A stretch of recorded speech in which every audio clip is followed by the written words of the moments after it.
Happy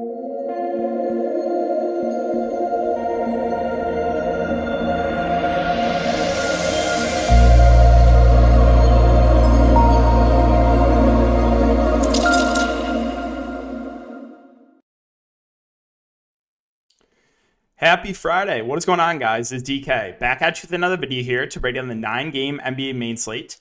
If you guys are new to the channel, welcome. My name is DK. I make daily videos and live stream for NBA and NFL slates on Draftkings. Also make videos for NBA, Top Shot, NFL all day. If you guys are curious about that, I have a few videos up on my channel, a couple recently with Top Shot and with NFL all day.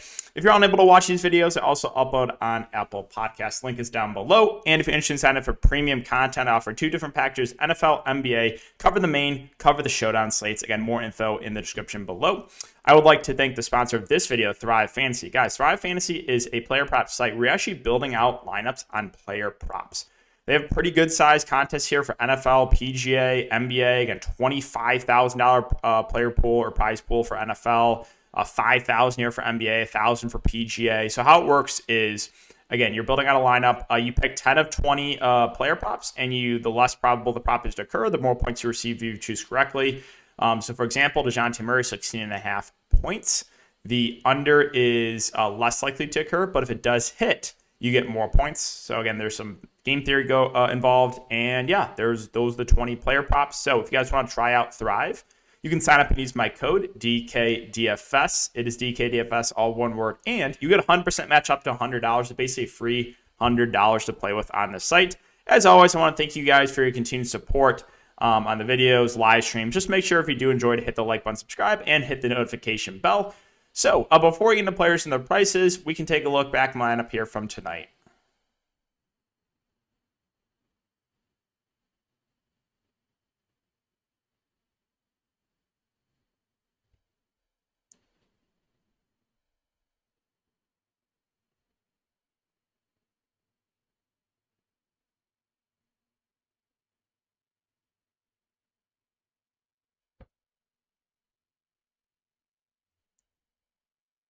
Anyone worse than Steve Kerr?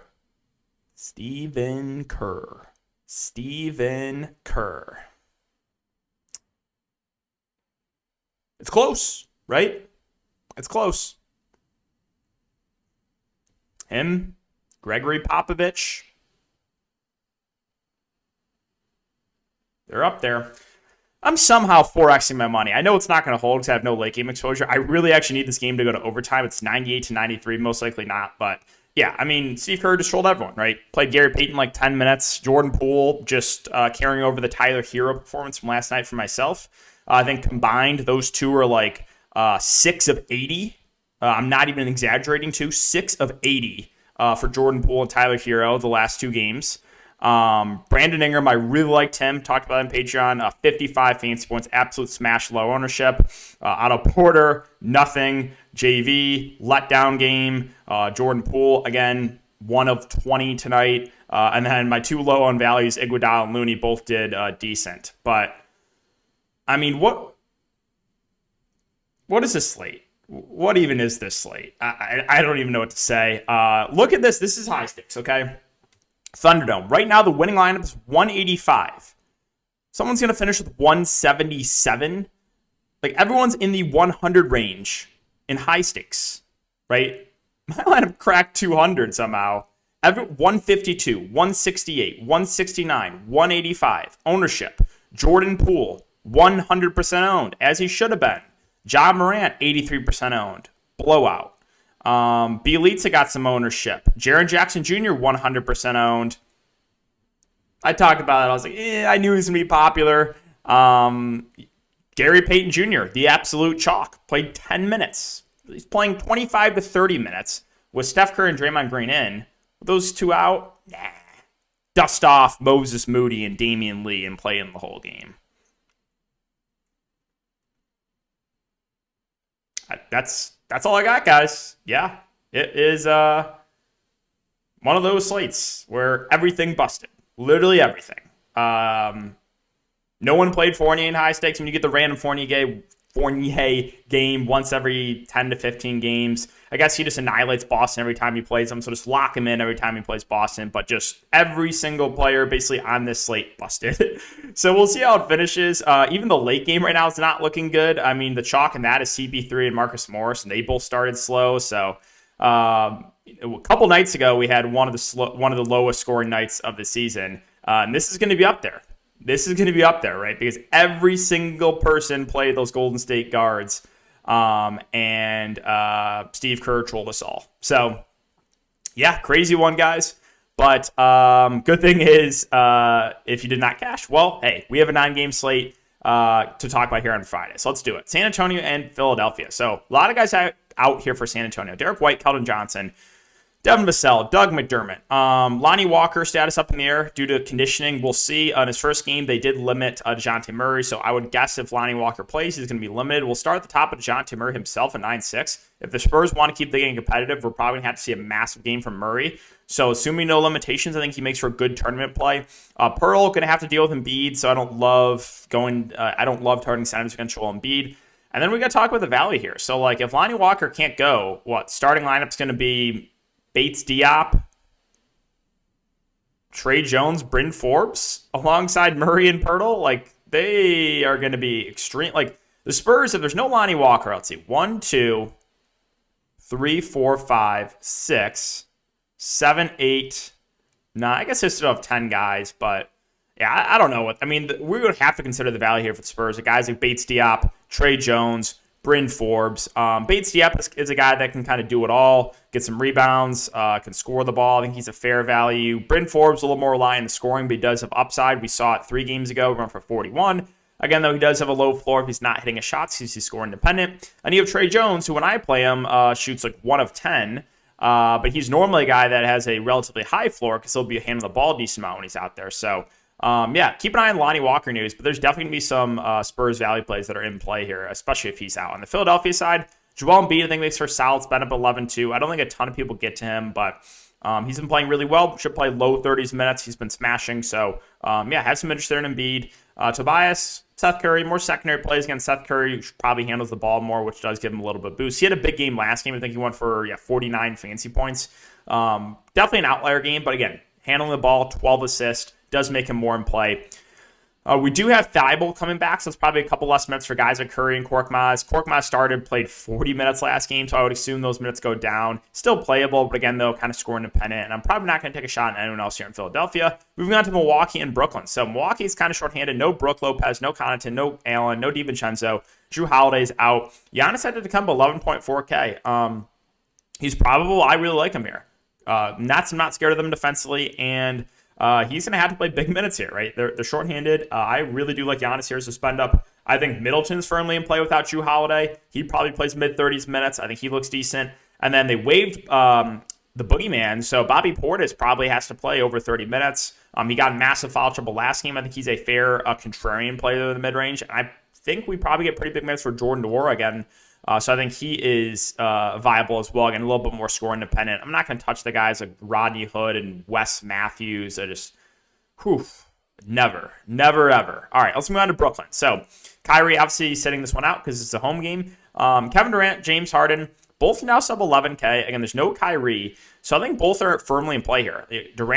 Both these guys are going to play about 40 minutes, right? They rarely leave the court. So I do have interest in both. Harden let down games, back-to-back games, but before that, he was on fire. So I think both Brooklyn Nets stars are in play. As far as the value goes, not a lot that stands out to me. We're going to have teams that are much more shorthanded. So I don't know if I want to deal with the headache of Steve Nash's rotation of guys like Aldridge, Claxton kind of splitting the center minutes.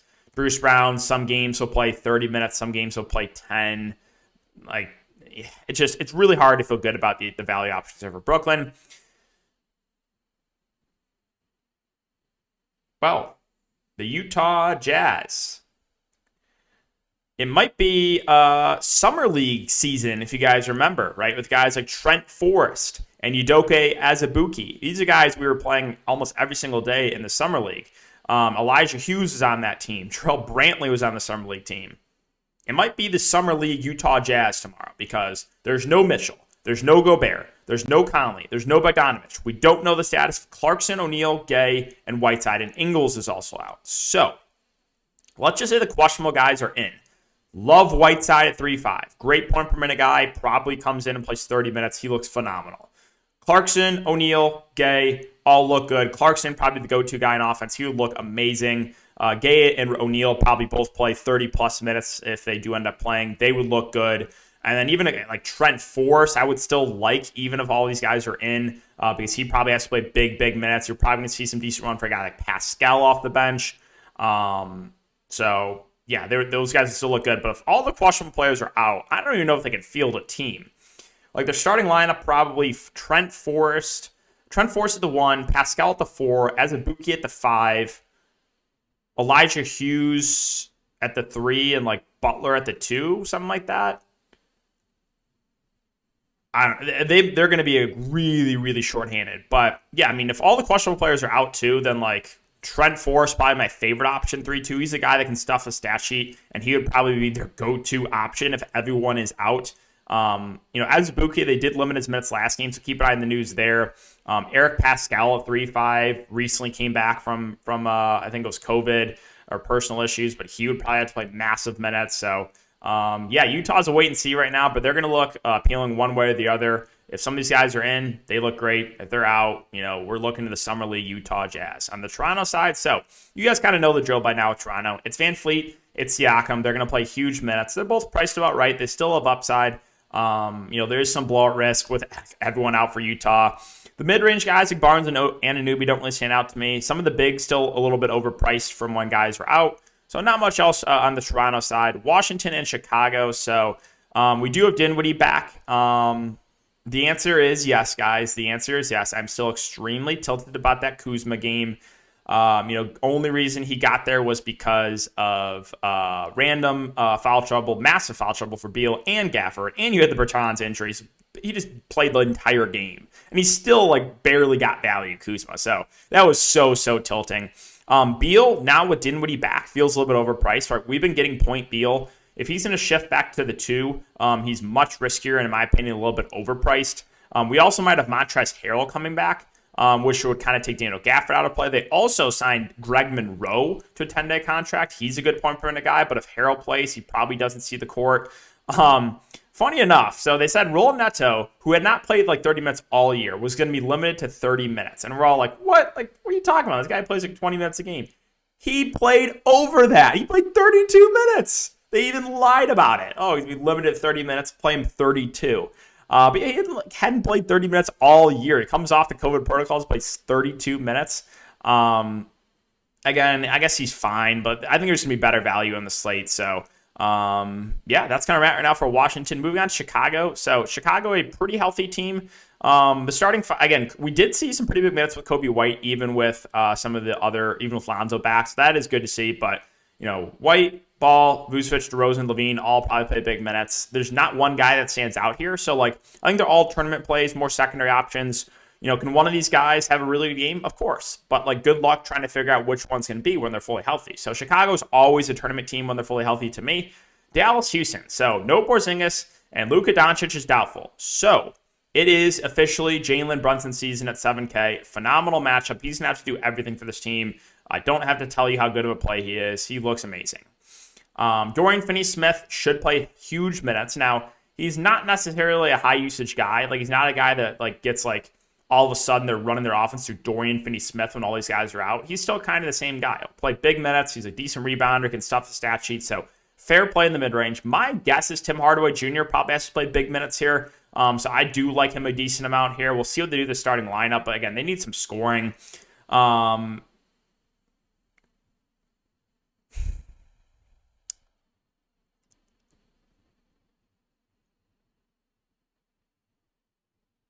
Played a low-owned Maxi Kleber last slate, guys. Played 35 minutes. He shot 1 of 9.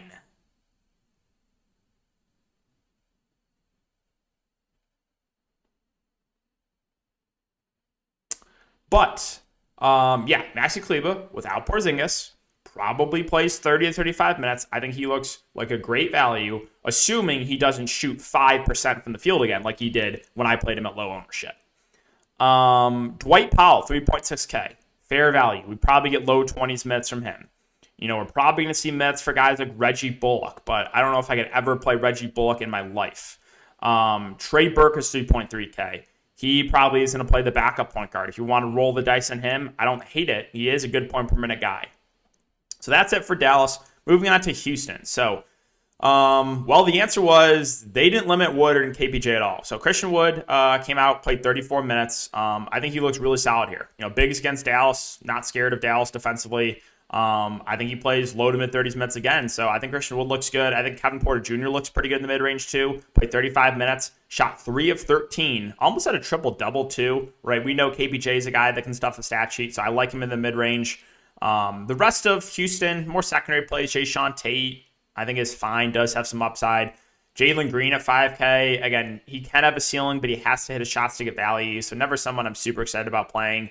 Kind of the same thing with Eric Gordon, right? Like score independent, but has to hit his shots to get there. Minnesota and OKC. So Minnesota now a team that is like fully healthy. It is a good matchup. Nothing really stands out here. Kind of like Chicago, right? If you want to target guys like Cat and Edwards and D'Lo in tournaments, sure. They all have a ceiling, but do any of these guys stand out in a slate like this? Not really. So I think all 3 of those guys are fine, but more secondary plays. And there's just not much else here. Really, it looks interesting. Like, there isn't. So, yeah, Minnesota, kind of a boring team. Thunder side, they're getting pretty healthy too.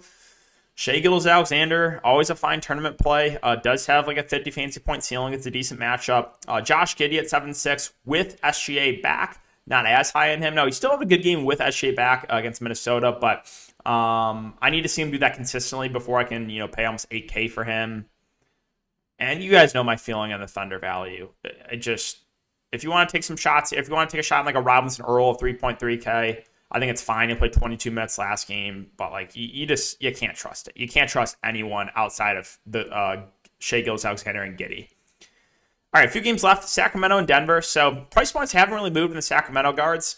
Halliburton, well, to no surprise, after letting me down in extremely low ownership last night, comes out and smashes 41 fancy points. Again, that was a lock to happen. But right now, him and Fox are playing huge minutes. These are the 2 leading the offense. We've seen some good De'Aaron Fox games recently, 40-plus now from him, so he's finally starting to wake up. I think both Fox and Halliburton are decent options. More tournament plays, though. They still have a floor. But, yeah, 7K and 7.2K, or 7.2K for both, actually. They're definitely viable for tournaments. Buddy Hield, 5.6K. We probably get 25 to 30 minutes from him. He does have a ceiling. He also has a single-digit fantasy point floor if he's not hitting his shots. We had to keep an eye on the status. I believe Rashawn Holmes is still in the protocols. So I don't think he's going to be available. So, like, Damian Jones probably starts, but he's also going up against Jokic. A little bit worried about foul trouble. They also have Len. They have Thompson. Like, they can use 3 centers here. So if these guys get in foul trouble, it's really not a big deal. So I don't know if I really want to. I mean, if I guess it was going to go to 1, it probably would be Jones, but I'm not a huge fan of going there. Moving on to Denver. So again, Jokic is just unreal, right? I play Nikola Jokic. He gets in random foul trouble. I play Nikola Jokic. Random blowout. Finally fade Jokic. 75 fancy points and smashes. Now, I didn't want to fade Jokic there, but once we got that Utah news, I just didn't have enough salary to get to him. I had 3 spots left. I literally couldn't get to Jokic. But yes, the answer is yes. I'm very tilted when I played him here and here at low ownership. And again, random foul trouble, random blowout. That was not fun. But Sacramento, not good defensively. Jokic in a competitive game, going to play about 35 minutes. He looks phenomenal as a spend up. The rest of Denver is just like secondary options here. We have Monte Morris back, so Campazzo kind of out of play. Barton at 5'8", Gordon at 5'1". Don't really stand out. I'm never going to play Austin Rivers. He could be free, and I wouldn't play him. Yeah, that's kind of it for Denver. Atlanta and LA. So it kind of depends on news here for Atlanta. We have Trae Young questionable, John Collins and Bogdanovich questionable, Reddish probable. So if everyone that missed last game is out again, then Kevin Huerter is going to look really good. Cam Reddish is going to look really good. Gallinari going to play big minutes. DeLon Wright going to play big minutes. So a lot of the mid-range guys here for Atlanta would look good if all those guys are out. If they're all in, Then I don't know if there's one play that stands out to me. I would say Trey, if he plays, would still be a decent GPP play, but it would be a little bit difficult to prioritize some of these guys if everyone that is on the injury report ends up playing. All right, and the LA Lakers side. So LeBron James, after a stretch of 2 weeks where he was just playing out of his mind, has kind of come back down to earth a little bit. 51-47 Phoenix points. Now, it is a good matchup. So I still think he's firmly in play, but he's close enough in price to a guy like Jokic, where I think I feel a little bit better about Jokic than I do LeBron. But LeBron, obviously still in play, still going to play big minutes. Westbrook has been awful. He still has a ceiling, but he has a much lower floor. More of a tournament-only play. Malik Monk had a really good game last game. Same with THT. I don't necessarily expect those type of games again from either of those two. They're more contrarian plays. Now, Dwight Howard did enter the rotation. He did play 22 minutes, so we could see a game where Dwight Howard starts. This is a big front court against Atlanta with Capella, with John Collins if he plays. So if Dwight Howard ends up starting, I actually think he's a solid value that probably would crack 20 minutes. So, yeah, keep an eye on the starting lineup there.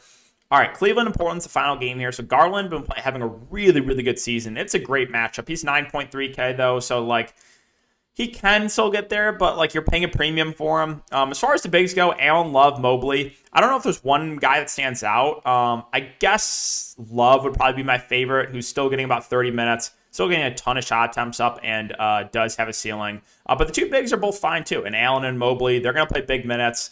Allen should play low 30s, low to mid 30s. Mobley like mid 30s. So like, yeah, I think the three bigs here for Cleveland all look pretty good. The tricky part is trying to figure out who it's going to be, right? Because I think all three are in play here against Portland, who plays very little defense. But which one is going to have the really big game? Markin at 5'8" is really taking a backseat. Not much interest there. Chetty Osman, I believe, he is probable. So keep an eye on this news. If there's no limitations on Chetty Osman, I think he's actually a fair play that might start. Started Lamar Stevens last game for defense. Played 25 minutes, didn't do much. He's not the best point per minute guy. And then we have Rondo probable as well. So, if you wanted to take a dart on a 3.3K Rondo, you could. I'm assuming he plays the backup point guard. Now, how many minutes he plays is a little bit more up in the air. But if he plays the Ricky Rubio role, where he's playing like 25 to 30 minutes on the bench, he would look phenomenal. I just don't know if we're going to get that type of run for Rondo. So, at least worth a look, I think, in tournaments. But, yeah, let's finish up with Portland. So, Norman Powell, 7-1. Again, no Dame, no CJ. He's going to play about 40 minutes. He's going to shoot the ball a ton. I think he's a fair option. Nurkic got ejected last game because Tyler Hero just shoved him in the back. But he should play. He played 33 minutes last game, which is really good to see. I think we get mid-30s minutes. Like, they need him here against Cleveland, right? They're going to need him to play all the minutes he can handle because Cleveland's a huge team and Portland has like no other bigs, right? Larry Nance is out. Like, Cody Zeller, I believe, is still out too. Or, yeah, there's a chance he might go, or no, he might play. But if he can't go, it's going to be like whatever Trenton Watford is playing the backup five. So, yeah, they're going to need Nurkic to play a ton here. I think he's a pretty good player in the mid-range. Simon's been playing really well last couple games. He should play close to 40 minutes. I still think he's a good play in the mid-range. Will definitely be, one of their top playmakers. Nasir Little, 4'8". We probably get mid-30s minutes from him. I think he's a pretty safe value play. Covington should get 30-ish minutes. I think he's fine. And I'm not really going to consider anyone else here on Portland. So, yeah, guys, that will do it for the video today. If you have been enjoying the content, again, just make sure to hit the like button, subscribe, and hit the notification bell. Really appreciate all you guys' support. I will be doing a YouTube live stream tomorrow, so make sure to check that one out, Q&A style. But thanks again, guys. Have a great night, and I will see you all tomorrow in the live stream.